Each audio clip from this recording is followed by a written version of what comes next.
Saudi আরব তো ঠান্ডা short পড়ে গেছে, এখন কোথা থেকে আনুন? না আনলে তো আপনারা আনতাম আপনি মুশকিলা চলেগা জায়গা তো তুমগো দেশে ঠান্ডা আনেগা চলে গা। দেশের যে অবস্থা লাগে তো দেশে তাহন যেত না। ও বেটা এনে এই সমস্যা এনে এই সমস্যা তখন আবার শুনলাম মাসেলের যুদ্ধ নাকি আবার শুরু হয়েছে।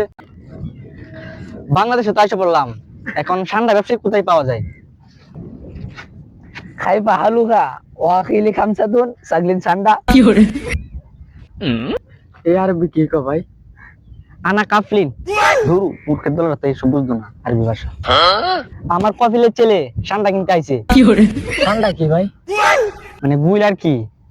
এই যে আবার আরেক কাহিনী শুরু হয়ে গেছে এখন গুইলো নাকি মানুষে কিনে আর কথা কিছু দেখতে হইব। হালা দেশের যে পরিস্থিতি এন্ড মাহফুলা যুদ্ধ এন্ড পাকিস্তান ভারতের যুদ্ধ, এখানে যুদ্ধ লাগে আমার ঠান্ডার রপ্তানি বন্ধ। ঠান্ডা আছে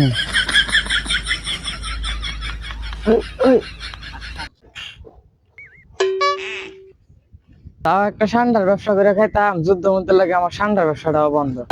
কি করলেন ভাই? আপনি ঠান্ডার ব্যবসা করেন? হ্যাঁ ভাই ভাই আপনি ঠান্ডা বিক্রি করেন তো?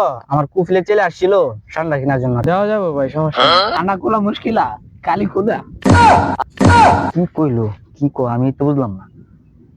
আচ্ছা চলেন, আসেন আসেন ঠান্ডা পাইছি। হাবিবি কাম টু জঙ্গল ফর দিস ঠান্ডা